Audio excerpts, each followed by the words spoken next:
que vamos a tratar o con el que vamos a trabajar es sobre las características básicamente del Estado benefactor en Costa Rica.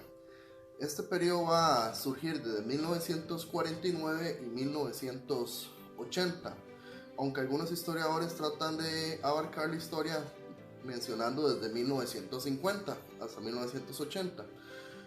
Primera parte, el sistema de la formación del Estado benefactor va a operar básicamente por un pensamiento socialdemócrata con un planteamiento de reformas inmediatas en beneficio de los trabajadores, y también dentro de los beneficios de los trabajadores hay que destacar los beneficios de la sociedad. Además de eso, dentro del mismo sistema capitalista y en otra vertiente, el papel interventor que va a jugar el Estado benefactor va a ser propuesto como la única vía para solucionar la crisis del capitalismo. ¿Cuáles van a ser las principales características del Estado benefactor? En primera instancia, interviene directa e indirectamente en la economía para enfrentar la crisis del capitalismo, causado por los excesos y ganancias de la intervención privada. En primera instancia. Segundo punto, regula la economía de un país que aún llega a ser propietario de los medios de producción. Como tercera característica, opera una serie de programas sociales legales para ampliar los grandes problemas económicos y sociales de la población trabajadora. ¿Por qué razón? Para fortalecer la mano de obra que necesita la producción y a la vez lograr aumentarla con la demanda de los diferentes productos. Una cuarta característica que representa el Estado benefactor es que representa intereses que se manifiestan en una estructura cooperativa y competitiva de partidos, los cuales avanzan y a la vez retroceden en posiciones de poder dentro del mismo. Van a estar apoyados en la presión política, así como en la democracia electoral y representativa.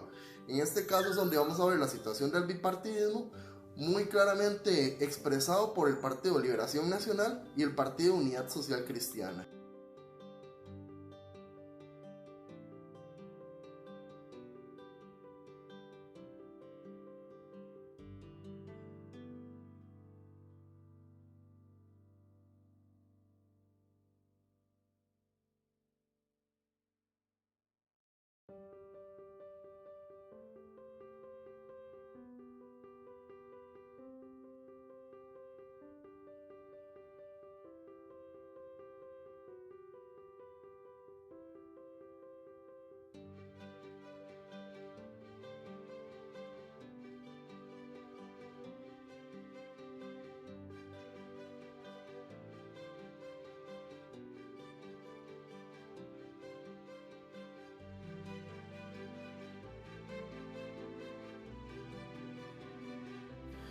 Bueno, además de las imágenes anteriores que tratan de ejemplificar diferentes características positivas y negativas del modelo de sustitución de importaciones, también tenemos que mencionar algo o un par de características muy importantes y que más adelante, cuando se vea el tema de la crisis del modelo gestor, se va a evidenciar todavía más.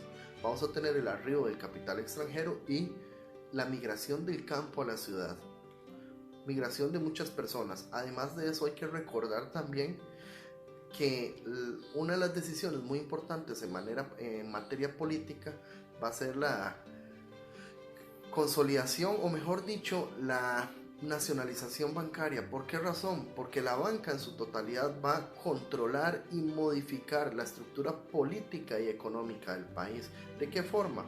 Fomentando una banca para el desarrollo. Además de eso, va a fomentar el crecimiento de la clase media, que esta en ramas simples va a terminar siendo el sector más numeroso y va a colaborar a dar una mayor estabilidad política y económica en el país.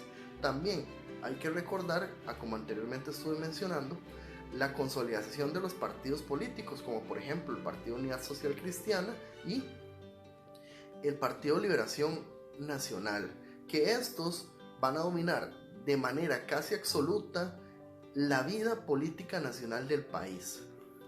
Ahora, tenemos que recordar también otra característica importante. El Estado benefactor va a tener tres pilares en la nueva economía. ¿Cuáles son? La diversificación agrícola, la sustitución de importaciones y la industrialización. Ahora, tenemos que recordar muy bien que estos tres pilares son los que van a encargarse de modificar no solamente la estructura política, sino también la estructura social del país. ¿Y de qué manera?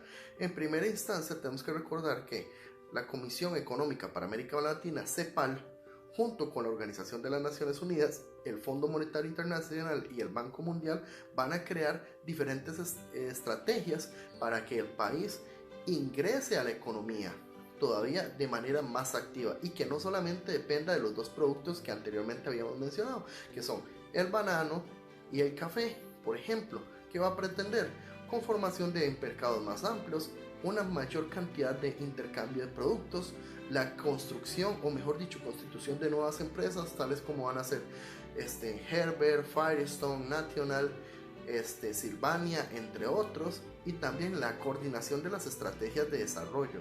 Pero ¿qué era lo que pretendía en realidad? Que Costa Rica en 1963 ingrese al mercado común centroamericano. ¿Con qué objetivo? En primera instancia, romper el monopolio cafetalero, absorber la creciente mano de obra generada durante la época y promover más ingresos económicos para el país, principalmente para el sector empresario, porque eso es lo que se estaba buscando. Entonces, además de eso, a manera de conclusión, ¿qué es lo que pretendía el Estado gestor? El ascenso de los sectores medios. ¿De qué forma? Por medio del crecimiento del aparato estatal, la política de salarios crecientes, la expansión de la política social y la modernización económica. ¿De qué forma? Con una ampliación de la clase media y diferentes sectores productivos. De ahí es donde tenemos una característica muy importante, que es el ascenso de los sectores medios gracias a la educación, principalmente mediante ¿qué? Instituciones académicas. Por ejemplo, tenemos la Universidad Nacional, el Instituto Tecnológico de Costa Rica, y además de eso tenemos otra, que es la Universidad Estatal a Distancia, que va a proponer el desarrollo económico del país por medio de una mano de obra calificada, el ascenso de los diferentes sectores medios. ¿Por qué razón? Porque se capacita a la población para enfrentar a los diferentes retos de la modernización. ¿Y qué se pretende como conclusión? Una democratización de la educación. Si nos vamos al sector de salud, vamos a tener una implementación de un mayor gasto del Estado en política de salud, aumentado con el descenso de los niveles de mortalidad, un aumento en la esperanza de vida al nacer y un aumento en la esperanza de vida de la población. Con eso damos por terminado la clase de hoy. Espero haberlos entretenido y no haberlos aburrido. Nos vemos en la próxima.